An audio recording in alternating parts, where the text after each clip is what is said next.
Hello guys, welcome back to Mass Study. दोस्तों, मैं हूं आपका ट्रेनर कमलेश यादव और आज आपको इस ग्रामर की सीरीज में बहुत ही इंपॉर्टेंट टॉपिक पढ़ाने वाला हूं। दोस्तों, हम आज पढ़ने वाले हैं यूज ऑफ द। जी हां दोस्तों, हम आज क्या पढ़ने वाले हैं? आज हम पढ़ेंगे द का संपूर्ण इतिहास। तो पूरा द को हम पढ़ने वाले हैं। तो आप सभी का स्वागत है आज की क्लास में। दोस्तों, हमने प्रीवियस क्लास में हमने आर्टिकल्स के कंसेप्ट को समझा था, आर्टिकल्स क्या होते हैं। उसके बाद हमने समझा था कि आर्टिकल्स में ए और एन का यूज कैसे करते हैं। सारे के सारे रूल्स हमने ए और एन के यूज जो थे वो समझे। And then we also practised, हमने कुछ सेंटेंसेस की प्रैक्टिस भी की। आज हम द के जो एडवांस रूल्स हैं वो भी मैं आपको बताऊंगा और द के जो बेसिक रूल्स है वो भी आपको बताऊंगा। तो द को मैंने दो भागों में कैटेगराइज किया है। आप बस बने रहिए मेरे साथ, पेन कॉपी लेके बैठ जाइए। आज ग्रामर की महा क्लास होने वाली है। दोस्तों, इस जो ग्रामर की सीरीज है इसको मैं शुरू करूं, ये द को मैं शुरू करूं उसके पहले कुछ बातें जो आपको जाननी बहुत जरूरी है। अगर आपने इस कोर्स को ज्वाइन किया है, मेरे साथ आप बन चुके हैं अगले कई दिनों के लिए, तो देखिए ये जो ग्रामर कोर्स है ये सभी कॉम्पिटिटिव एग्जाम्स के लिए है। चाहे आप एसएससी की तैयारी कर रहे हो, चाहे आप रेलवे की तैयारी कर रहे हो, चाहे आप बैंक की प्रिपरेशन कर रहे हो, चाहे कोई स्टेट की कोई सी भी व्यापम की एग्जाम आप दे रहे हो, चाहे आप एसआई की एग्जाम दे रहे हो, चाहे आप 10th या 12th के स्टूडेंट क्यों ना हो, सभी कॉम्पिटिटिव एग्जाम्स के लिए ये जो आज का जो क्लास है, ये जो पूरा कोर्स है आपके लिए ही बनाया गया है। अपार्ट फ्रॉम दिस क्या क्या मिलने वाला है इस कोर्स में मैंने आपको पहले भी बता दिया है। बेसिक से लेकर एडवांस तक के सारे ग्रामर के टॉपिक्स आपको पढ़ाए जाएंगे। अपार्ट फ्रॉम दिस क्या होने वाला है दोस्तों, टॉपिक वाइज सारे टेस्ट आपको मिलेंगे। क्योंकि देखो क्या है, हमने जो टॉपिक पढ़ा अगर हमने उसका टेस्ट नहीं दिया तो पता नहीं चलेगा कि हमें कितना आता है। तो एमसीक्यू फॉर्म में आपको टेस्ट मिलेगा। कहां मिलेगा? मास स्टडी ऐप पर। अगर आपने इस कोर्स को ज्वाइन किया है तो ऑलरेडी आप वहां जाकर इस टेस्ट को दे सकते हैं, जरूर देना। दूसरा, सारे के सारे टॉपिक कवर करूंगा, ऐसा नहीं कि कुछ छोड़ दूंगा। जितने भी टॉपिक होते हैं स्पोकन के, ग्रामर के, मैं सारे के सारे टॉपिक्स आपको कवर करूंगा। Apart from this which is very important कि प्रैक्टिस शीट्स आपको मिलेगी। क्या मिलेगी? Practice sheets. कि हमने जो पढ़ा, ये जो पढ़ा इसकी प्रैक्टिस शीट प्रैक्टिस करने के लिए, रीड आउट करने के लिए नोट्स, जितने भी नोट्स होते हैं सारे नोट्स आपको मिल जाएंगे। कलरफुल प्रिंटेड तो नहीं, पीडीएफ फॉर्म में आपको नोट्स मिलेंगे। वो कहां मिलेंगे? मास स्टडी ऐप पर। अपार्ट फ्रॉम दिस जो भी हम पढ़ेंगे तो कुछ प्रीवियस ईयर के क्वेश्चंस भी हम देखेंगे आगे चलकर। जो इंपॉर्टेंट टॉपिक्स आएंगे जैसे narration, tenses, passivise part speech, इनमें हम प्रीवियस ईयर के क्वेश्चंस भी देखेंगे और आपको बहुत हेल्प मिलेगी। और साथ में अगर आपने इस कोर्स को ज्वाइन किया है तो आपको 24/7 टेक्निकल सपोर्ट मिलेगा। मतलब आपको कोई दिक्कत नहीं है, ऐसा नहीं कि क्लासेस प्रोवाइड कर दी भूल गए, ऐसा नहीं होगा। मास स्टडी ऐप पर अगर आप जुड़े हैं तो आपकी सेटिस्फेक्शन ही हमारी प्रायोरिटी है। मतलब जब तक आप संतुष्ट नहीं हो जाते तब तक हम आपके साथ हैं और उसके बाद भी आपके साथ रहेंगे। चलिए आज की क्लास शुरू करते हैं। अधिक जानकारी के लिए आप इस नंबर पे कॉल करके हमसे बात कर सकते हैं। आज हम जो पढ़ने वाले हैं वो है आर्टिकल्स में। हमने कल पढ़ लिया था, थोड़ा सा क्विकली मैं आपको रिवाइज करवा रहा हूं। क्विकली 2 मिनट में रिवाइज करवा रहा हूं कि कुछ लोग हो सकते हैं आज से ज्वाइन कर रहे हो। आर्टिकल्स जो होता है, आप सबको पता है कि आर्टिकल्स क्या होता है। ए, एन और द, इन 3 चीजों को आर्टिकल बोलते हैं। कल हमने डिस्कस किया था कि आर्टिकल डेफिनेट में हम द को रखते हैं, जबकि इंडेफिनेट में हम किसको रखते हैं? ए और एन को रखते हैं। किसको रखते हैं दोस्तों? ये बहुत सिंपल है, ए और एन को। बार बार सुनने से क्या है, दिमाग में चीजें फिट हो जाती। तो कभी आलसी नहीं करना, हम एग्जाम्स की तैयारी कर रहे हैं, है ना। आर्टिकल्स जो होते हैं इन्हें आर्टिकल भी कहा जाता है, आर्टिकल्स भी कहा जाता है। तो डेफिनेट आर्टिकल में हम किसको रखते हैं? We keep the. और इनडेफिनेट आर्टिकल में हम किसको रखते हैं? ए और एन। कल की क्लास में हमने ये सीखा कि भाई हम जो है ए और एन का इस्तेमाल कैसे करते हैं। तो हमने ये सीखा था कि जो सिंगुलर काउंटेबल नाउन होती है उसके पहले ए और एन का इस्तेमाल करते हैं। अगर जिन शब्दों की शुरुआत वोवेल साउंड से हो रही हो तो वहां पे क्या लगाना है? एन लगाना है। और जिन शब्दों की शुरुआत कॉन्सोनेंट साउंड से हो रही है तो वहां पे ए लगाना है। ये कंसेप्ट हो चुका है, पूरा डिटेल में पढ़ना हो तो कल की क्लास आप देख लीजिए, आपको अवेलेबल मिल जाएगी। ठीक है, आज हम इसका पूरा इतिहास पढ़ने वाले। अल्टीमेटली आज हम क्या पढ़ने वाले हैं? Use of the. देखो द का जो बेसिक कंसेप्ट है वो मैं आपको समझा देता हूं।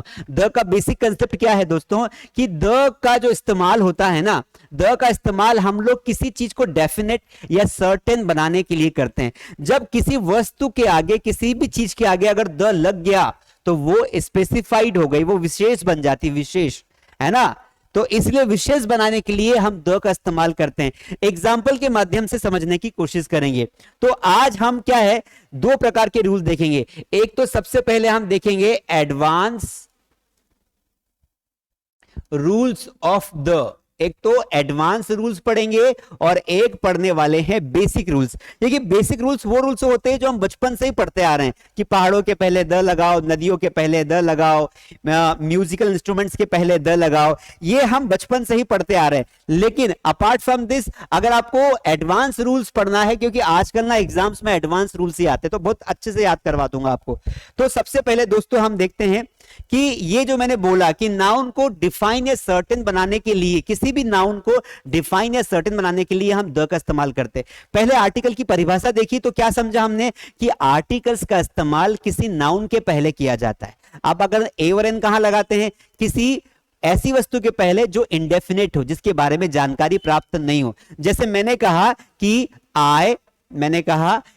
आई सा अ डॉग, तो मैंने कुत्ता देखा, तो यहां पर कुत्ते के बारे में जानकारी नहीं थी, इसलिए मैंने यहां पे क्या लगा दिया, अ लगा दिया, क्योंकि कुत्ता कहां देखा, क्या हुआ, कुछ पता नहीं है। लेकिन द का इस्तेमाल कहां करते हैं, सर्टेन बनाने के लिए।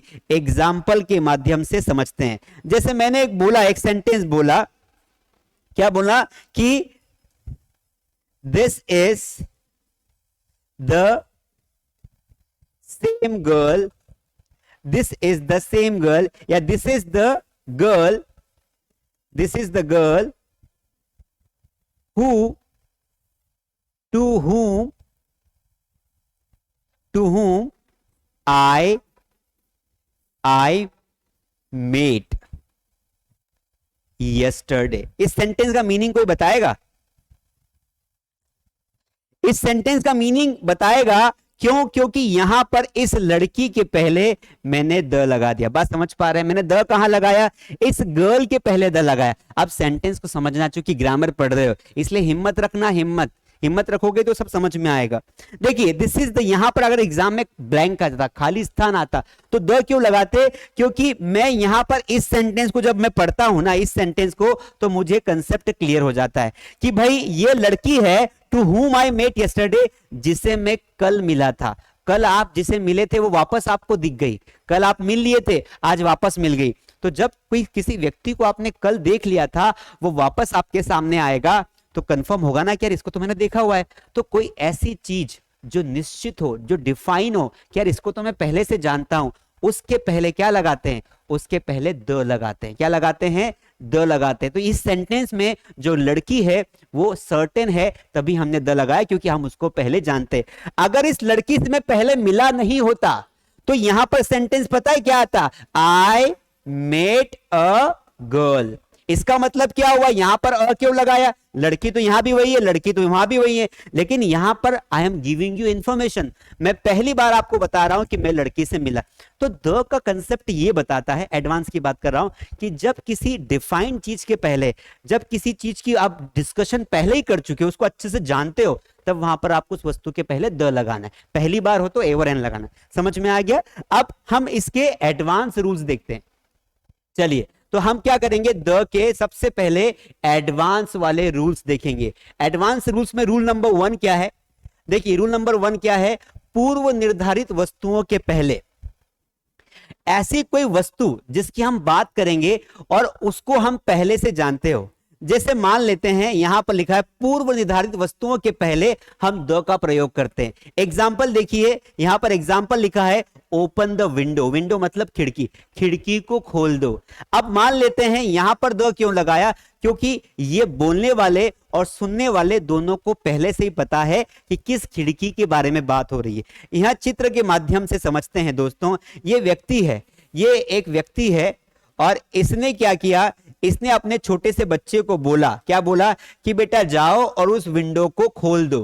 क्या बोला कि जाओ और उस विंडो को खोल दो। अब पापा ने क्या बोला कि बेटा ओपन द विंडो। तो यहां पर द क्यों लगाया, बात को समझना, कंसेप्ट समझ धीरे जाएगा। क्योंकि अब ये बेटा जब जाएगा विंडो को लगाने या खोलने जाएगा, तो क्या ये बच्चा इस विंडो को खोलेगा या पड़ोसी के घर की विंडो को खोल के आएगा? आप बोलोगे सर उसके घर की विंडो ही खोलेगा ना।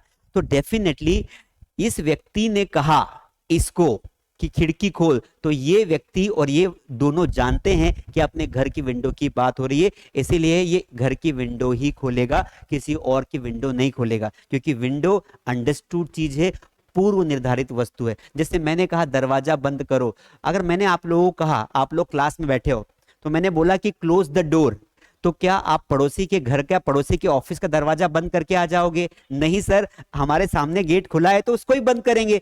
तो दैट इज वाई जो छोटे छोटे जिंदगी के सेंटेंसेस होते हैं ना, जो हमारे डेली लाइफ में यूज होते हैं, उन वस्तुओं के पहले हम द लगाते हैं। तो इस प्रकार से हमें यह पता होता है, मतलब बोलने वाला और सुनने वाला, मतलब स्पीकर और लिसनर, बात को समझना है ना, स्पीकर और लिसनर के बीच में जिस वस्तु की बात हो रही हो, उस वस्तु को अगर दोनों जानते हैं, पहले से जानते हैं, नोन है, तो फिर उस वस्तु के पहले द आएगा। समझ में आया? समझ में आया कि नहीं? अब आ जाएगा। देखिए यहां पर इसको अब समझने की कोशिश करते हैं एग्जाम्पल के माध्यम से। सिट इन द बस, ठीक है, सिट इन द बस का मतलब क्या होता है कि हमेशा हम बोलते हैं ना इसको ऐसे। एक एग्जांपल यहां पे आपको और इजी करता हूं, जैसे मैंने कहा कि क्लोज द डोर वाला समझते हैं, क्लोज द डोर, तो आपने कई बार बोला होगा, जब भी बोला जाता है तो क्या बोला जाता है कि दरवाजा बंद कर दो, तो अपना दरवाजा बंद करेंगे। जैसे एक और एग्जांपल मैंने कहा कि मैंने कहा कि सिट ऑन द टेबल या sit on the chair, sit on the chair, ठीक है। कीप द बोतल, कीप द बॉटल, बात को समझना, धीरे समझ में आएगा। Keep the bottle on the table, क्या समझ में आ रहा है? इन सेंटेंसेस को देखने के बाद आपको क्या समझ में आ रहा है? ओपन द विंडो समझ में आ गया, क्लोज द डोर समझ में आ गया, सिट ऑन द चेयर, मैंने कहा कि आप कुर्सी पर बैठ जाओ। अब मुझे बताओ कि कुर्सी पूर्व निर्धारित वस्तु हुई कि नहीं हुई? हुई। पूर्व निर्धारित का मेरा कहने का मतलब यह है कि जिसको आप जानते हो, जो वस्तु की मैं बात कर रहा हूं। तो sit on the chair, keep the bottle on the table, सामने टेबल रखी, उसके ऊपर बॉटल रख दो। समझ में आ गया? तो बहुत सिंपल सा नियम है, जब डे टू डे लाइफ के ऐसे सेंटेंसेस की बात करते हैं जिनमें हम कॉमन वस्तुओं की बात करते हैं, वहां पर हमेशा द आता है। आगे बढ़ जाते हैं, रूल नंबर 2 देखिए। रूल नंबर 2 भी बहुत बढ़िया है दोस्तों, शानदार रूल नंबर 2 है। सिंगुलर काउंटेबल नाउन के पहले, है ना, पूरी जाति विशेष की विशेषता बतलाने वाले शब्दों के पहले हम द का प्रयोग करते हैं। नियम बहुत कठिन लग रहा है, इसको सिंप्लीफाई कर देता हूं। क्या कर देता हूं? सिंप्लीफाई कर देता हूं। सिंप्लीफाई कैसे करेंगे दोस्तों? जब भी हम किसी ऐसे वस्तु की बात करते हैं जो उसकी पूरी जाति का बोध कराए, एग्जाम्पल को समझने की कोशिश करना। एग्जाम्पल यहां पर देखिए दोस्तों, समझ में आ जाएगा, इसको पढ़िए। The dog is faithful animal. Faithful का मतलब क्या होता है? फेथफुल का मतलब होता है विश्वास पात्र। एक विश्वास कुत्ता हमारे घर की रखवाली करता है, घर के अंदर भी रहता है, तो कुत्ता जो होता है वो फेथफुल होता है, इसलिए हम उसे एंट्री देते हैं। अच्छा मुझे बताओ, मैंने किसी स्पेसिफिक कुत्ते की बात की क्या? नहीं, सभी कुत्ते फेथफुल होते हैं। तो मैंने क्या बोला भाई, जो कुत्ता होता है ना, वो क्या होता है? एक फेथफुल एनिमल होता है। तो जब एक कुत्ता, जो यहां पर ये वाला जो डॉग है ना, ये अपनी पूरी जाति को बता रहा है, मतलब सभी कुत्ते आ गए, तो ये है सिंगुलर। ये डॉग यहां पर है, क्या है? ये सिंगुलर है। क्या है? सिंगुलर। डॉग क्या है? सिंगुलर है। लेकिन मैंने क्या कहा कि कुत्ता जो होता है ना, जैसे मैंने कहा कुत्ते की लंबी पूंछ होती है, आप इस सेंटेंस को समझना, कुत्ते की लंबी पूंछ होती है, कुत्ते की लंबी पूंछ होती है। तो सभी कुत्तों की होती है, किसी एक ही कुत्ते की होती है? नहीं, सभी कुत्तों की होती है। पर मैंने सेंटेंस में क्या बोला कि the dog has long tail. तो मैंने यहां पे बोला कि डॉग हैज, या मैंने बोल दिया कि डॉग हैज 4 लेग्स। बताओ यहां पर कौन सा आर्टिकल आएगा? डॉग हैज 4, कुत्ते के 4 पैर होते हैं, कौन सा आर्टिकल आएगा? आप बोलोगे सर यहां पर द आएगा। मैंने बोला क्यों बेटा द क्यों आएगा? क्योंकि सर यहां पर सभी कुत्तों के 4 पैर होते हैं। तो ये जो एक कुत्ता है ना, ये कुत्ता एक है, लेकिन ये अपनी पूरी जाति का बोध करा रहा है, पूरी जाति के बारे में बात कर रहा है। तो कहने का मतलब यह है कि जब कोई सिंगुलर जब कोई सिंगुलर काउंटेबल नाउन अपनी पूरी जाति के बारे में बात करेगा तब आपको उसके पहले द लगाना है। एक और एग्जांपल समझिए, the cow is a useful animal, गाय एक उपयोगी पशु है, गाय हमें दूध देती है, गाय को हम पूछते भी है, ठीक है। तो गाय जो है एक उपयोगी पशु है, तो यहां पर काउ एक ही है, ये काउ एक सिंगुलर वर्ड है, क्यों? क्योंकि इज लगा है, इससे पता चल रहा है कि cow is a singular word, उसके पहले हमने द लगाया। अगला एग्जांपल देखिए, द चाइल्ड इज नॉटी, जो बच्चे होते हैं, जो बच्चा होता है ना वो शरारती होता है, तो कोई एक बच्चा शरारती नहीं होता है, संसार के सारे बच्चों को समेट लिया इस सेंटेंस ने। तो कहने का मतलब ये है कि हम ऊंट के बारे में, बच्चे के बारे में, किसी पेड़ के बारे में, सबके बारे में हम बोल सकते हैं। जैसे मैंने बोला कि नारियल का पेड़ वो क्या होता है, कोकोनट ट्री क्या होता है, उसकी लंबाई बहुत होती है ना। तो यहां पर द कोकोनट ट्री आएगा, क्यों? क्योंकि मैं सभी नारियल के पेड़ों की बात कर रहा हूं। तो फिर रिपीट करता हूं, जब कोई एक सिंगुलर काउंटेबल नाउन अपनी पूरी जाति को बताए, वो है एक, उसके साथ इज लगा होगा या हैज लगा होगा, वो पूरी जाति को बताए, तो वहां पर आपको द लगाना है। तो मैं कहना यह चाहता हूं कि अगर इसकी जगह पर, अगर यहां पर ऐसा होता, क्या होता, डॉग्स होता, तो फिर यहां पर आर्टिकल द नहीं आता। बात समझ में आया? अगर यहां पर डॉग्स होता, अगर सब्जेक्ट प्लुरल है, नाउन बहुवचन है, तो फिर आपको द नहीं लगाना, एक ही वचन होना चाहिए। अगला तीसरा नियम देखते हैं। अब कुछ ऐसे वर्ड्स होते हैं जिनके बाद देखो, most of, some of, both of, all of, either of, neither of के बाद आने वाली नाउन्स के पहले द का प्रयोग किया जाता है। मतलब कुछ ऐसे वर्ड्स होते हैं दोस्तों, कुछ ऐसे वर्ड्स होते हैं जिनके बाद हमेशा द आता है, लेकिन ये वर्ड्स उनके आगे लगे हुए होने चाहिए। एग्जाम्पल देखिए यहां पर, जैसे मोस्ट ऑफ का मतलब क्या होता है, ज्यादातर, ये पहले की बात कर रहा हूं। मोस्ट ऑफ का मतलब क्या होता है, ज्यादातर। तो एग्जाम्पल से हम समझने की कोशिश करेंगे। देखिए जैसे एक सेंटेंस लिखा है, all of the players have come, all of the players have come. तो यहां पर ऑल ऑफ लगाना, तो यहां पर क्या लगा दिया, द लगा दिया, और फिर लिखा प्लेयर्स, तो ऑल ऑफ द ही होता है। अगर इस सेंटेंस को ऐसा लिखा जाता, कैसा, ऑल ऑफ प्लेयर्स, तो ये जो होता ना दोस्तों, ये जो होता, ये कंप्लीटली क्या होता, गलत होता। बात समझ में आई कि नहीं आई? बात समझ में आई कि नहीं? आ गई ना? कि यहां पर अगर ऑल ऑफ के बाद अगर द नहीं लगाया और सीधा आपने लिख दिया प्लेयर्स, तो ये रॉन्ग है, क्योंकि ऑल ऑफ के बाद आपको हमेशा द लगे। तो ऑफ जहां आता है ना, ऑफ, उसके बाद अधिकतर द आता है। जैसे यहां देखिए, आपने देखा सम के बाद भी क्या लगा हुआ है, ऑफ लगा है, बोथ के बाद भी क्या लगा हुआ है, बोथ ऑफ लगा हुआ है। तो यहां देखिए एग्जांपल में कि all of the players have come, सारे खिलाड़ी आ गए हैं, तो ऑल ऑफ द बोलना है। मोस्ट ऑफ द, ये तो आपने कई बार खुद ने भी बोला होगा, most of the money was spent, मतलब क्या हुआ कि सारा का सारा पैसा खर्च हो गया।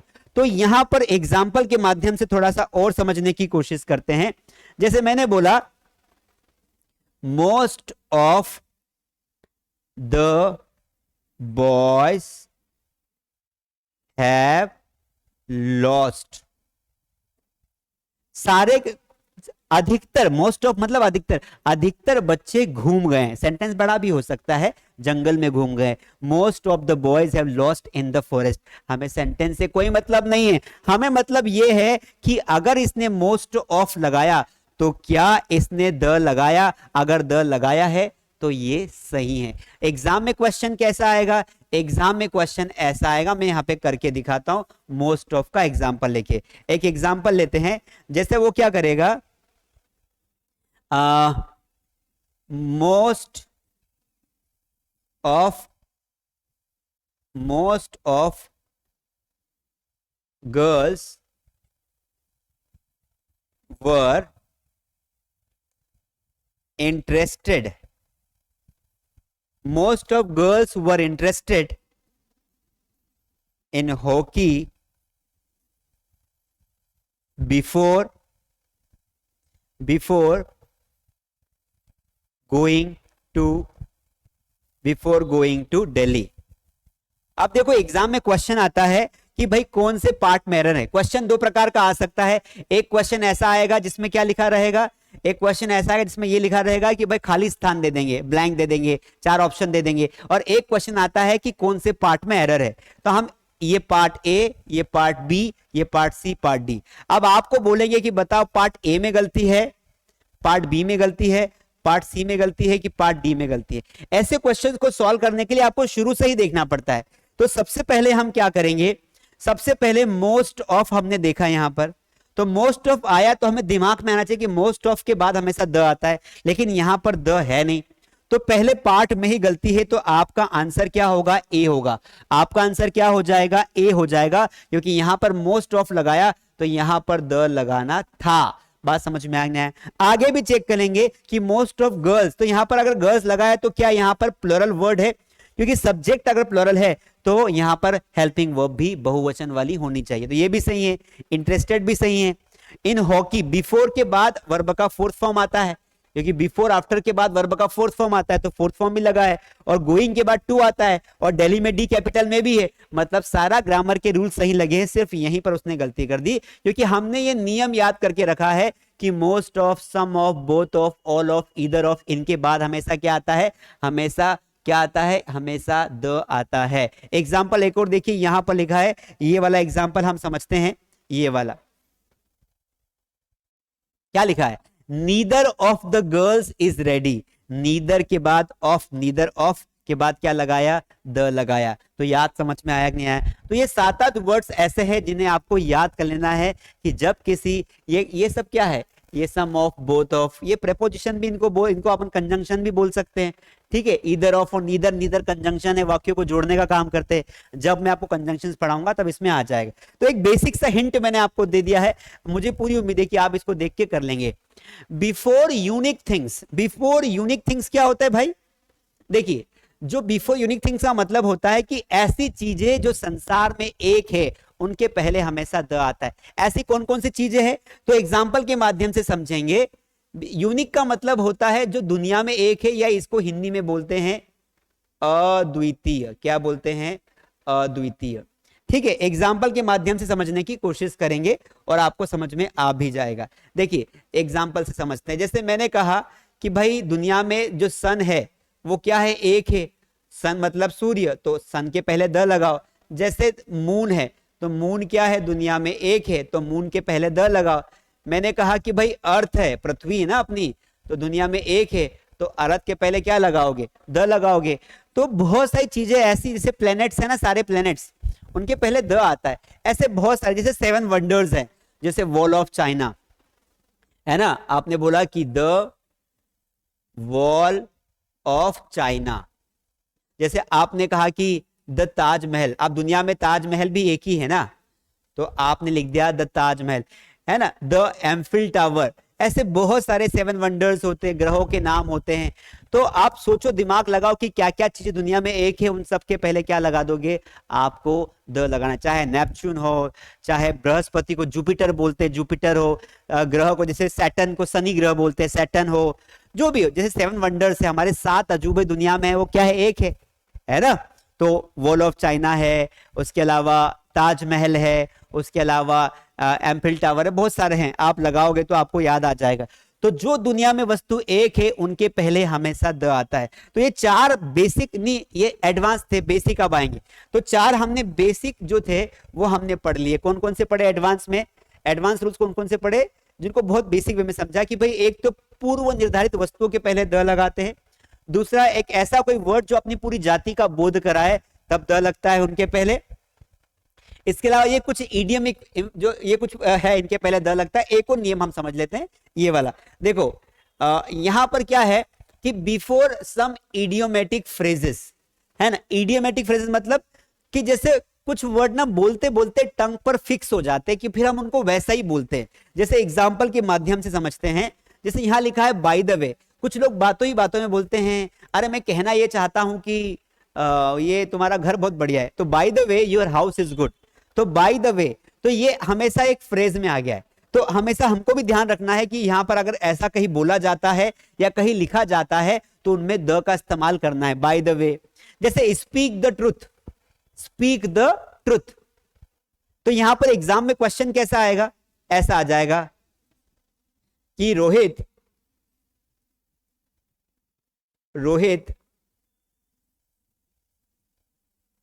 Always speaks truth. और आपके सामने एग्जाम्पल के रूप में ऑप्शंस देंगे, ए एन, सी में आ जाएगा द, और डी में आ जाएगा नन। अब बताइए कि यहां पर आप कौन सा आंसर लगाएंगे। तो अब शांति से पढ़ेंगे, फिर आंसर आ जाएगा। बताइए आंसर क्या आएगा। रोहित ऑलवेज स्पीक्स, तो यहां पर अगर आपने पढ़ा है कि सर ट्रुथ के पहले हमेशा ही द आता है, तो आप इजिली यहां पर द लगा देंगे। क्या लगा देंगे? द। लेकिन अगर आपने पढ़ा नहीं है तो आप दिमाग लगा के फिर सोचेंगे। वैसे भी यहां पर ए और एन तो आ नहीं सकता है, क्योंकि जो सत्य होता है वो गिना नहीं जा सकता है। तो ए और एन तो वैसे भी नहीं आ सकता है ना, क्योंकि ट्रुथ अनकाउंटेबल है। काउंटेबल होता तो ए और एन आता।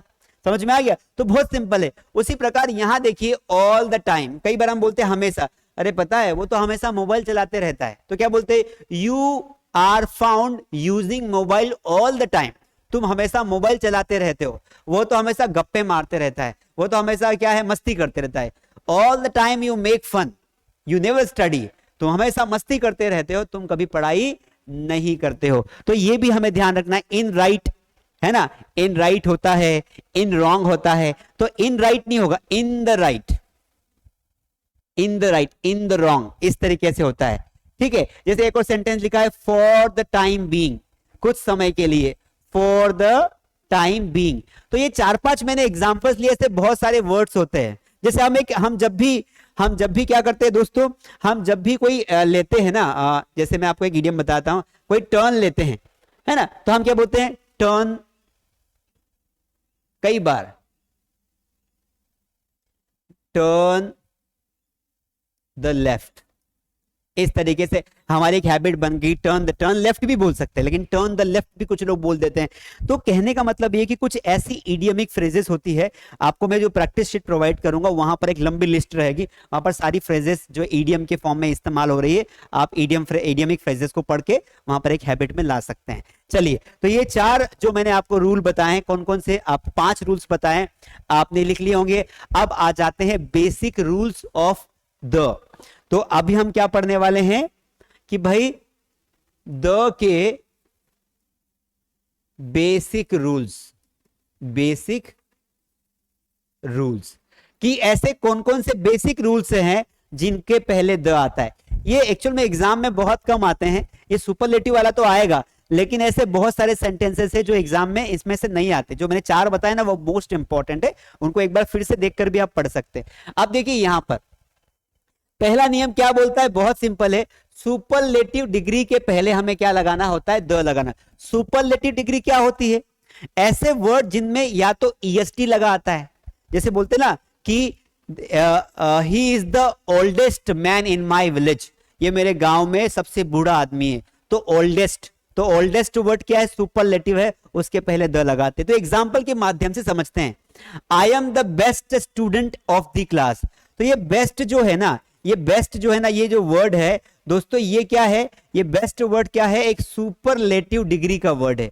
कौन सा वर्ड है? सुपरलेटिव डिग्री का एक वर्ड है। इसलिए इस बेस्ट के पहले क्या लगा है? दिख रहा है आपको? द लगा हुआ है। She is the most beautiful girl in my village, ये जो लड़की है ना मेरे गांव में सबसे सुंदर है। सुपरलेटिव मतलब किसी चीज को बहुत बेस्ट बनाना। तो ये मोस्ट जो वर्ड है ना वो भी क्या है? सुपरलेटिव है, इसलिए इसके पहले क्या लगाया? द लगाया। इसको थोड़ा सा डिटेल में समझेंगे। सबसे पहले हमें हल्का सा, मैं आपको वैसे एडजेक्टिव पढ़ाऊंगा तो डिग्री पढ़ाऊंगा, लेकिन डिग्री वाले वर्ड को पहचानना आप सीख जाओ। डिग्री क्या होती है? 3 भागों में हम इसको डिवाइड कर देते हैं। कितने भागों में दोस्तों? 3 भागों में डिवाइड कर देते हैं। एक होती है पॉजिटिव डिग्री, पॉजिटिव का माने सिंपल वर्ड। एक होता है कंपैरेटिव डिग्री, कौन सी डिग्री? Comparative degree. और एक होती है सुपरलेटिव, जिसको हम समझने वाले हैं, तो इसको ध्यान रखना है, सुपरलेटिव डिग्री। अब ये होती क्या है दोस्तों, इसको समझना। कोई एक वर्ड होता है, क्योंकि डिग्री माने एडजेक्टिव, एडजेक्टिव यानी किसी की विशेषता। जब किसी नाउन की विशेषता होगी, कोई भी विशेषता हो अच्छी बुरी, वो उसको डिग्री कहते हैं या एडजेक्टिव कहते हैं। जैसे मैंने कहा कि तुम अच्छे इंसान हो, तो गुड वर्ड क्या है? एक एडजेक्टिव है, तो गुड को हम डिग्री भी मानेंगे। मतलब कोई भी एडजेक्टिव डिग्री होता ही है, लेकिन वो कौन सी डिग्री होता है दोस्तों? पॉजिटिव होता है। जैसे एक वर्ड है, ओल्ड। अब ये ओल्ड जो वर्ड है ना, ये क्या है, एक पॉजिटिव डिग्री है, सिंपल वर्ड है। जब इस पॉजिटिव को हम कंपेरेटिव बनाते हैं तो इसमें हम ऐड कर देते हैं ईआर, तो ये जो ओल्ड है ना ये हो जाएगा आपका ओल्डर। ईआर ऐड कर दिया तो ओल्डर हो गया। जब दो लोगों की तुलना करेंगे तो ओल्डर का इस्तेमाल करेंगे। लेकिन किसी व्यक्ति जैसा, किसी वस्तु जैसा कोई नहीं हो, तो यहां पर जब उस वर्ड में ई क्या लगा देंगे, ई एस टी लगा देंगे तो वो हो जाएगा सुपरलेटिव। तो जैसे ओरिजिनल वर्ड क्या था, ओल्ड था, जब इसमें हम लगा देंगे ई एस टी तो ये हो जाएगा ओल्डेस्ट। ये मेन वर्ड था, हमने ई एस टी लगा दिया and that has become now oldest. तो जब ऐसा कोई वर्ड आएगा तो उसके पहले हमें क्या लगाना होगा, द लगाना होगा, द, इसके पहले द लगेगा। तो सर क्या क्या कंडीशंस हो सकती है, तो 2 मिनट में समझने की कोशिश करेंगे। जैसे एक तो होते हैं सिंगल सिलेबल वाले वर्ड, एक ही सिंगल सिलेबल है तो हमने ओल्ड लगाया। लेकिन जब यहां पर हम डबल सिलेबल वर्ड लेंगे, पहले हम सिंगल सिलेबल के कुछ एग्जांपल देखते हैं। जैसे मैंने कहा यहां पर स्मॉल, तो इसको, ये सिंपल वर्ड है स्मॉल, इसको जब आप कंपेरेटिव में कंपेयर करोगे तो आप क्या बोलोगे, स्मॉलर, और यहां पर क्या बना दोगे, इसको थोड़ा सा ऊपर लिख देता हूं, ओल्डेस्ट। तो ये क्या हो जाएगा आपका, स्मॉलेस्ट हो जाएगा। क्या हो जाएगा, स्मॉलेस्ट हो जाएगा। तो इसके पहले भी आपको द लगाना है। अब जैसे ये तो छोटे छोटे वर्ड से, जब कोई वर्ड बड़ा होता है ना, 2 सिलेबिक वर्ड, तो वहां पर हम मोस्ट लगाते हैं। जैसे एक वर्ड है ब्यूटीफुल।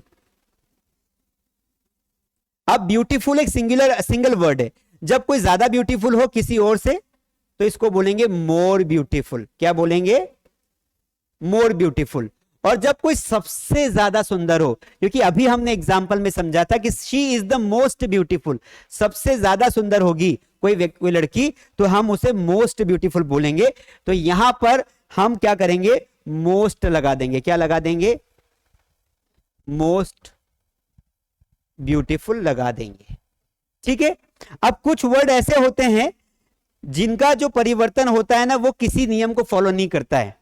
जैसे गुड है ना, तो जब इसको कंपैरेटिव बनाओगे तो आप यहां पर लिखोगे बेटर और यहां पर लिखोगे बेस्ट। तो इसमें कोई नियम काम नहीं करता है कि भाई इसको कैसे बनाएंगे। आपको तो ये याद रखना है कि 10-12 अगर ऐसे वर्ड्स को आप पढ़ेंगे तो जब मैं डिग्री पढ़ाऊंगा ना डिटेल में, आपको डिग्री डिटेल में पढ़ाऊंगा, जब मैं आपको एडजेक्टिव पढ़ाऊंगा, अभी हम आर्टिकल्स पढ़ रहे हैं ना, भटक जाएंगे। तो आपको ध्यान रखना है कि ये जो सारे वर्ड्स हैं, ये यहां पर आपको जो सारे वर्ड्स दिखाई दे रहे हैं ये वाले, इन सभी वर्ड्स के पहले हमेशा द का उपयोग करना है। समझ में आ गया, आया कि नहीं आया, आया ना बोल भाई, आया। इन सभी वर्ड्स के पहले हमें द का इस्तेमाल करना है। आगे बढ़ जाते हैं। ठीक है, अब आगे देखिए यहां पर, इसीलिए हमने वहां पर ये जो एग्जाम्पल पढ़ा था द लगा, तो समझ में आ गया सुपरलेटिव डिग्री क्या होती है, जिन वर्ड के लास्ट में या तो ईएसटी होता है या फिर मोस्ट लगा होता है। इन दोनों कैटेगरी में, इन दोनों कंडीशन में हम द लगा देंगे।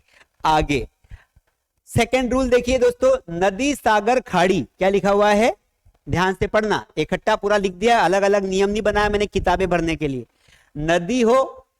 नदी हो कोई सी तो क्या लगाओगे, द लगाना है। नदी के पहले कोई सागर हो उसके पहले द लगाना है।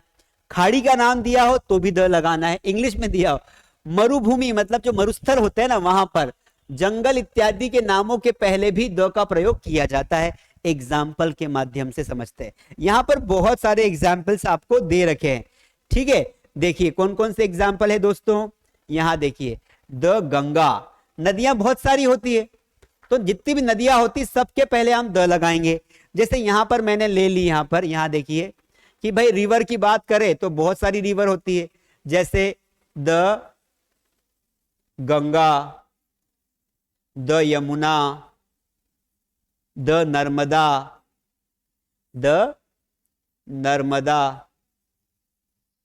तो बहुत सारी रिवर्स होती। सभी रिवर्स के पहले हमें क्या लगाना है, छोटी रिवर हो या बड़ी रिवर हो, कोई सी भी रिवर हो, आपको उसके पहले द लगाना है। अगला क्या बोला है, सागर। सागर कौन, जैसे यहां लिखा है द ब्लैक सी। अब सागर तो बहुत सारे होते हैं, यहां पर तो एक ही एग्जांपल दिया रखा है, द ब्लैक सी। तो जैसे यहां पर हम देखेंगे कि सागर मतलब सी, तो यहां पर ब्लैक सी दिया है तो हम बोल सकते हैं द अरेबियन सी।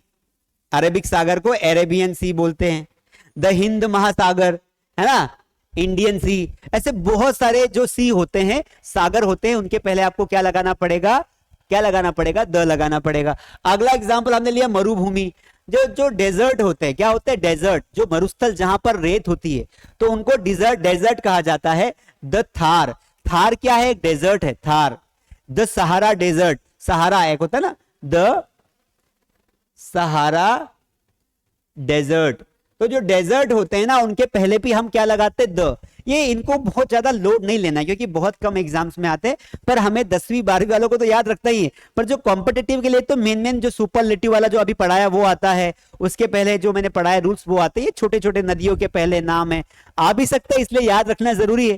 तो आप नदी के पहले, सागर के पहले खाड़ी, द थार, है ना, द इंडियन ओशियन, है ना, जितने भी बड़े बड़े ओशियन होते हैं, महासागर होते हैं, उनके पहले भी हम क्या लगाते हैं, जैसे मैंने कहा था ना हिंद महासागर, तो बड़े बड़े ओशियन होते हैं, उनके पहले भी क्या लगाते हैं, द लगाते हैं। इसके अलावा ये देखो खाड़ी है, the Bay of Bengal, the Bay of Bengal मतलब बंगाल की खाड़ी। तो जितनी भी खाड़ियां होती है उनके नाम बहुत सारे, लिस्ट में आपको प्रैक्टिस शीट में दे दूंगा, तो वहां पर आप पढ़ लेना सारी खाड़ियों के नाम। आपको ये बे वर्ड दिखे, बे का मतलब होता है खाड़ी, तो ये वर्ड दिखे तो समझ जाना कि इसके पहले क्या लगाना है दोस्तों, द लगाना ही है। अगला वर्ड देखिए, the gulf of Mexico, Mexico की खाड़ियां, ये गल्फ बोल सकते हैं, स्ट्रीम होती है, झरना होता है, तो उनके पहले भी आपको क्या लगाना होता है, आपको लगाना होता है द ब्लैक फॉरेस्ट, जंगलों के नामों के पहले भी आपको क्या लगाना होता है, द लगाना होता है। तो द ब्लैक यहां पर लिखा है द ब्लैक फॉरेस्ट, ठीक है। तो जितने भी फॉरेस्ट के नाम होते हैं उनके नाम के पहले फॉरेस्ट लिखा ही आएगा भाई। जब भी किसी जंगल का नाम आएगा तो फॉरेस्ट तो आएगा, तो पकड़ लेना और वहां पे क्या लगा देना, द। तो ये बेसिक रूल्स है द के, जो आपको याद रखने हैं। आगे आ जाओ, धार्मिक ग्रंथों के पहले आपको द लगाना। जितने भी रिलीजियस है ना, जितने भी होली, या तो आप होली बोल सकते हैं या आप सैक्रेड बोल सकते हैं, जितने भी होली या रिलीजियस बोल सकते हैं, ठीक है। आपको जो भी नाम देना हो आप दे सकते हैं। इनके पहले जितनी भी किताबें होती है ना, उनके पहले द लगाना है। कौन कौन सी बुक होती है, धार्मिक ग्रंथ कौन कौन से होते हैं, जैसे द बाइबल, है ना, क्रिश्चियन लोग पढ़ते हैं द बाइबल, तो बाइबल कहीं पे भी आएगा वाक्य में आपको द लगाना है। द रामायणा, ठीक है, the Mahabharata, the Quran, spelling देख लेना इसकी सही नहीं होगी शायद, द वेदास, बहुत सारे होते हैं। जैसे सरदार जो इनकी होती है अपना what do you call it, हमारे जो सरदार भाई लोग होते हैं, है ना, तो उनकी क्या होती है, सिख लोगों की क्या होती है, द गुरु ग्रंथ साहिब। तो बड़ी बड़ी किताबें जो होती है, जो धार्मिक ग्रंथ कहलाते हैं, उनके पहले भी हमें क्या लगाना हो रहा है, द। एग्जाम्पल के लिए क्वेश्चन करके दिखाता हूं तो आपको आइडिया लग जाएगा। यहां पर बताओ, एग्जाम में क्वेश्चन आया कि शी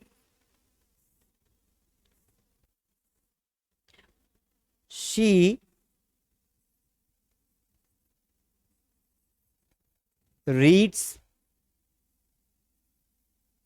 गीता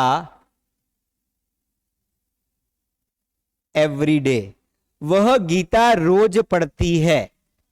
खाली स्थान ब्लैंक में आप बताइए, ए आएगा, एन आएगा कि द आएगा कि आपका नन आएगा। नन का मतलब होता है इनमें से कोई नहीं। बताओ क्या आएगा। तो आपने कहा कि भाई गीता पढ़ने की बात हो रही है, किसी स्त्री का नाम नहीं है गीता, एक धार्मिक बुक है इंडियन का और एक रिलीजियस बुक है, होली बुक है। तो आप यहां पर बेफिक्र होके क्या लगा देंगे, आप यहां पर लगा देंगे, क्या लगाएंगे, द। तो सी आंसर आपका करेक्ट हो जाएगा। समझ में आया क्या करना है। तो जब भी किसी होली बुक का नाम दिखे आपको द लगा देना है। आगे बढ़ते हैं, पर्वत श्रेणी मतलब रेंज ऑफ माउंटेन्स। जितने भी माउंटेन्स होते हैं, हमें तो एक ही माउंटेन का नाम है हिमालय, लेकिन जितने भी माउंटेन्स होते हैं उन माउंटेन्स के पहले आपको द लगाना है। कुछ माउंटेन्स के नाम यहां पर लिख के रखे हैं, जैसे द हिमालयाज, जब भी हिमालय की बात होगी तो आपको द लगाना है। द एल्प, ये पर्वत है, अपने इंडिया का नहीं बाहर का है। द विंध्यास, ये मध्य प्रदेश का है ना, द विंध्या है, सतपुड़ा है, तो सतपुड़ा है, तो आप यहां पर हमेशा ऐसे ही लिखेंगे, the Satpura mountain, the Satpura mountain. तो यहां पर जितने भी छोटे बड़े पहाड़ होते हैं, अब यहां पर ये मत सोचना कि छोटा हो तो क्या लगाएंगे, छोटा हो बड़ा हो, पहाड़ है, पठार है, मरुस्थल है, उनके पहले नॉर्मली द लगाया जाता है ना। माउंटेन्स हैं तो हिमालय है, तो यहां पर भी द लगाया जाता है। ठीक है, आगे बढ़ जाते हैं। देखिए, हवाई जहाजों के पहले, जितने भी एरोप्लेन्स होते हैं उनके पहले, उनके नामों के पहले द लगाना है। समुद्री जहाजों जिन्हें शिप्स कहा जाता है उनके पहले द लगाना है। रेलगाड़ियां, अब रेलगाड़ियों में ध्यान रखना जो सुपर फास्ट रेल्स होती है ना उनके पहले लगता है, खटारा के पहले मत लगा देना। समाचार पत्रों न्यूज़पेपर्स के पहले भी द लगाया जाता है। अब देखो समाचार पत्रों की बात करें तो इंडिया के समाचार पत्रों के नाम के पहले द लगता ही नहीं, क्योंकि इंडिया में क्या है ना, अब बहुत सारे हिंदी वाले होते हैं, लेकिन जो इंग्लिश वाले होते हैं जैसे the Hindu, the free press, the Times of India, इनके पहले द लगाया जाता है। आपने पेपर पढ़ा होगा तो आपको पता भी होगा। अगर आप अंग्रेजी की ग्रामर को समझना चाहते हो तो अंग्रेजी के अखबारों से दोस्ती कर लो, फायदे में रहोगे। ठीक है, अब एक बात और आपको करना है कि टॉपिक पढ़ने के बाद टेस्ट जरूर देना है ऐप पर जाकर, और दूसरा जो है कि अपने दोस्तों को भी बताएं, आप जितने भी प्रेपरेशन कर रहे हैं सबका भला हो जाएगा। ऐसा नहीं किसी को पता ही नहीं हो कि ग्रामर कोर्स इतना बढ़िया अवेलेबल और छूट जाए, तो ध्यान रखना है। आगे बढ़ जाते हैं, तो यहां पर देखिए, अब देखिए हवाई जहाज के पहले, न्यूज़पेपर्स के पहले, तो एक एक को समझते हैं। ठीक है, एक एक को समझने की कोशिश। अब जितने भी एरोप्लेन्स होते हैं, एरोप्लेन्स जैसे कि यहां पर एरोप्लेन्स की बात करें तो बहुत सारे एरोप्लेन्स होते हैं। ठीक है, कौन कौन से होते हैं, जैसे ये स्पेलिंग थोड़ी सी मिस्टेक है, यहां ध्यान रखना। द विक्रांत लिखा है एरोप्लेन्स, ये तो जहाज का नाम होगा। जैसे कौन सा है वो चलता है ना, क्या नाम है हवाई जहाज का नाम, द एयर इंडिया। अब कभी बैठे नहीं होंगे तो क्या बताएं, द इंडिगो।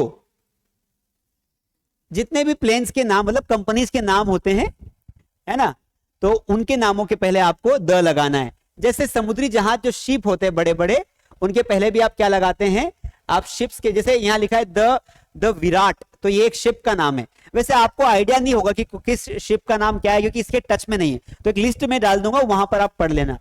द आगे जैसे ट्रेन से होती है ना, जितनी भी रेलगाड़ियां होती है, तो जैसे द पंजाब मेल एक ट्रेन का नाम है, द राजधानी एक्सप्रेस, है ना, क्या लिखा है यहाँ पे, द राजधानी एक्सप्रेस, तो यहां पर भी ट्रेन का नाम है। जैसे मुंबई के लिए चलती है तो कौन चलती है, द अवंतिका एक्सप्रेस, तो ट्रेन का नाम थोड़ा सा आइडिया हो जाएगा जब आप ट्रेन पे लटक के जाओगे, तो द अवंतिका एक्सप्रेस। नॉर्मली जिन ट्रेन के नाम के आगे, नाम के लास्ट में एक्सप्रेस होता है ना, express, Avantika express, the Amritsar express, Amritsar, तो इनके पहले हम क्या करते हैं, द लगाते हैं, अमृतसर एक्सप्रेस, अमृतसर एक्सप्रेस। तो ऐसी ट्रेन जिनके नाम के लास्ट में एक्सप्रेस होता है, जो सुपर फास्ट ट्रेन होती है ना, तो उनके आगे नाम के आगे द आता ही आता है, आपको ध्यान रखना है।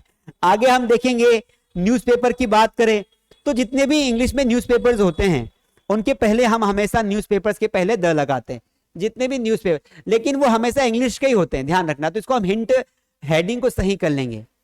जितने भी इंग्लिश अखबार होते हैं, इंग्लिश न्यूज़पेपर्स होते हैं, उनके नामों के पहले द लगाते। जैसे मैं एग्जाम्पल के थ्रू कहूं कि वी शुड रीड द, यहां कैपिटल में आएगा क्योंकि पेपर का नाम ही है ना वो, the Times of India newspaper, the Times of India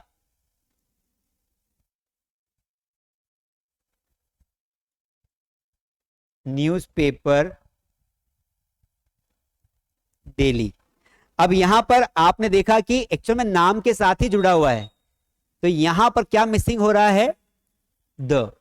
sentence क्या होना था, we should read the Times of India, क्या आना चाहिए, we should read the Times of India. तो कौन कौन से न्यूज़पेपर होते हैं, तो देखो द टाइम्स ऑफ इंडिया, ऐसा पूरा नाम आएगा किसी भी पेपर का।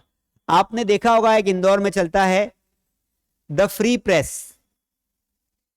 द सबसे फेमस इंडिया का है द हिंदू, कौन सा है, द हिंदू, ये भी एक पेपर का, न्यूज़पेपर का नाम है।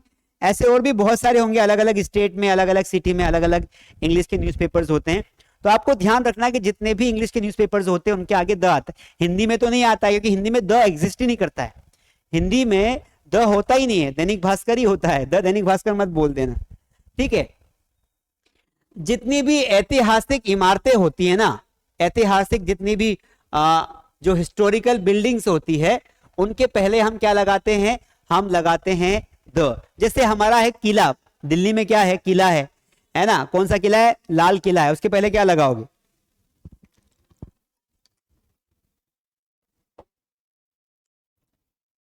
दिल्ली में है वो क्या है, लाल किला है, तो लाल किले के पहले आप क्या लगाओगे दोस्तों, तो लाल किले के पहले आपको लगाना होगा द। तो ये यहां पर देखो एग्जाम्पल के माध्यम से आपको समझाया गया है, द रेड फोर्ट, दिख रहा है आपको, जूम कर लीजिए, the red fort. The Taj Mahal तो हमने यूनिक चीज में भी ले लिया क्योंकि वो यूनिक है, तो द ताजमहल भी होता है। The Kaaba, the Kurukshetra. अब ये द काबा और ये जो है ना, ये ऐतिहासिक स्थान है, कोई ऐसे स्थान जहां पर बड़ी बड़ी घटनाएं घटी हो, उन स्थानों के पहले भी हम द लगाते हैं। The Kaaba, the Kurukshetra, the battle of Panipat. आप गए होंगे कभी राजस्थान में, तो वहां पर पानीपत के जहां युद्ध हुआ तो उसको बोलेंगे, वो एरिया को बोलेंगे द बैटल ऑफ पानीपत। तो जो ऐसे, द हल्दी घाटी, है ना, तो ऐसे एरियाज जो या तो ऐतिहासिक प्लेस है या ऐतिहासिक इमारतें हैं, उनके पहले भी द लगाना है, अच्छे से गांठ बांध लीजिए। आगे बढ़ जाते हैं, जितने भी म्यूजिकल इंस्ट्रूमेंट्स हैं, ऐसे वाद्य यंत्र, क्या है, वाद्य यंत्र के पहले भी जितने भी होते हैं, जैसे एग्जाम्पल देखिए यहां पर दिया है, एग्जाम्पल के माध्यम से आपको समझाया है, I know how to play the harmonium. तो यहां पर क्या लगाया उसने, द लगाया। अगर यहां पर ब्लैंक आता तो आपको द लगाया। जैसे मैंने कहा कि she place question mark drum. अब ड्रम जो होती है बजाने वाली ड्रम होती है, इसलिए यहां पर जो ब्लैंक होगा उसमें द लगना लाजमी है। जैसे कृष्णा, एक second,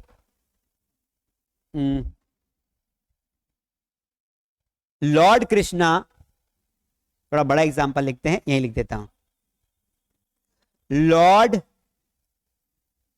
Krishna used to play blank flute. जो भगवान कृष्णा है वो क्या बजाते थे, वो बांसुरी बजाते थे, फ्लूट बजाते थे, फ्लूट। तो यहां पर द फ्लूट आएगा क्योंकि बांसुरी एक वाद्य यंत्र है। तो कितने वाद्य यंत्र होते हैं, तो बहुत सारे होते हैं। जैसे हारमोनियम आपने लिख ही लिया है, क्या लिख लिया है, हारमोनियम। तो यहां पर मैं द भी लिखता चला जाता हूं, जैसे द हारमोनियम। फिर आपने बोला द फ्लूट, है ना, फिर आपने बोला द ड्रम, आपने बोला द पियानो। पियानो के पहले भी क्या लगाते हैं, द लगाते। जितने भी आपको वाद्य यंत्र याद आ जाते हैं इंग्लिश में, आप उनके नामों के पहले क्या लगाएंगे, आप द लगा देंगे, तो आपका काम हो जाएगा पक्का। ठीक है, तो ये हमने बेसिकली क्या देखे, द जो है द का इस्तेमाल देखा। अब एक और जो होता है कि क्या किसी व्यक्ति के नाम के पहले हम द लगा सकते हैं, किसी स्टेट के नाम के पहले हम द लगा, जैसे जितने भी देश होते हैं, तो कुछ देशों के नाम के पहले भी दोस्तों हम द लगाते, कुछ कंट्रीज के नाम के पहले, है ना, बिफोर सम कंट्रीज नेम। कुछ कंट्रीज के नाम के पहले भी हम क्या लगाते हैं, द लगाते हैं। अब वो कौन कौन सी कंट्रीज हो सकती है दोस्तों, तो बहुत सारी ऐसी कंट्रीज जिनके नाम के शॉर्ट फॉर्म होते हो, जैसे द यूएसए। तो जिन कंट्रीज के नाम में अगर यूनाइटेड लिखा हो, क्या लिखा हो, यूनाइटेड, तो उन कंट्रीज के नाम के आगे द लगता है, तो यूनाइटेड स्टेट्स ऑफ अमेरिका। दूसरा, जिन कंट्रीज के नाम के लास्ट में लैंड आता हो, लैंड, जैसे द नीदरलैंड्स, द नीदर। अब नीदरलैंड की स्पेलिंग थोड़ा देख लेना कि इसकी स्पेलिंग क्या है, द नीदरलैंड्स। तो जिन कंट्री के नाम में लैंड्स आता है ना, उन कंट्रीज के नाम में भी आपको द लगाना है। जैसे यूएई होता है, तो जो भी नाम उसका होता होगा। इसके अलावा जैसे हमारी एक कंट्री है ना रशिया, तो उसका भी एक बहुत बड़ा नाम है संयुक्त, यूनाइटेड मतलब संयुक्त। जब कुछ कंट्री से मिलकर एक कंट्री बन जाती है ना, दो चार देशों को भी अपने में लपेट लेती है, तब अधिकतर क्या लगाती है, वो द लगाती है। तो यहां पर देखो इंडिया के आगे द नहीं लगता है, क्यों, क्योंकि इंडिया एक फिक्स, एक कंप्लीट कंट्री है। तो यहां पर हम ऐसा नहीं बोलते, यूनाइटेड इंडिया नहीं बोलते, यूनाइटेड नहीं बोलते, सिर्फ इंडिया ही बोलते हैं, इसलिए वहां पर द नहीं लगाया जाएगा। ठीक है दोस्तों, तो यहां पर मैंने लगभग आपको सारे रूल्स मैंने कवर अप कर दिए हैं। आप चाहो तो इनको रिवाइज भी कर सकते हैं। ठीक है, आगे बढ़ जाते हैं। मुझे पूरी उम्मीद है कि आपको समझ में आया गया होगा। अब ऐसे तो बहुत सारे रूल्स हैं, आप देखेंगे तो एंड नंबर है। ठीक है, लेकिन हमने मेन जो रूल्स हैं वो हमने क्या कर लिए दोस्तों, कवर अप कर लिए हैं। जो मेन रूल्स हैं वो कवर अप कर लिए हैं। ऐसे छोटे मोटे जो रूल्स हैं आप देखेंगे तो आप बहुत सारे ढूंढेंगे। आपको बुक्स जो है, जो हम आपको नोट्स प्रोवाइड करेंगे, उन नोट्स में आपको बहुत सारे रूल्स मिल जाएंगे। अब करना क्या है, आपको प्रैक्टिस करनी है दोस्तों। क्या करना है, प्रैक्टिस करनी है। मैंने आपको पहले आर्टिकल ए और एन बताया, फिर मैंने आपको आर्टिकल द बता दिया। अब इसमें कुछ छोटे मोटे रूल्स मैंने छोड़ दिए, जो इंपॉर्टेंट रूल्स थे मैंने डिस्कशन आपके साथ कर ही लिए। अब आपको जाना है मास स्टडी ऐप पर, वहां पर आपको प्रैक्टिस शीट मिलेगी। उस प्रैक्टिस शीट में ब्लैंक रहेंगे, कुछ फिलिंग द ब्लैंक्स रहेंगे, कुछ एरर डिटेक्शन के रहेंगे। अलग अलग कैटेगरी में हमने बांट दिया है। उस शीट को देना है। टेस्ट सीरीज रहेगी, तो टेस्ट में क्या रहेगा कि आपको बहुत सारे ऑप्शंस दे रखेंगे, बहुत सारे। तो आपको वो टेस्ट सीरीज भी जो है वो आपको अटेंड करनी है। समझ में आया कि नहीं आया? आया ना बोलो, आया कि नहीं आया? चलिए, तो ये था हमारा आज का क्लास एंड आई होप कि आपको आज की क्लास बहुत अच्छी लगी होगी, समझ में भी आई होगी। ठीक है, चलिए आज की क्लास हम यहीं पर एंड करते हैं। इनको एक दो बार रिवाइज करिए तो that would be much better. App download करिए, इस कोर्स को ज्वाइन करिए, नहीं किया हो तो, और कर लिया हो तो अच्छी बात है। टेस्ट दीजिए और अपने दोस्तों के साथ शेयर कीजिए। बहुत सिंपल वे में मैं पढ़ाता हूँ, बहुत ज्यादा एडवांस रूल्स नहीं लाता हूँ, बहुत ज्यादा एग्जांपल्स भी नहीं लाता हूँ, ताकि दिक्कत ना हो समझने में, आसानी समझ में आ जाए, अच्छा रहता है। चलिए, thank you so much, see you in the next class, please take care.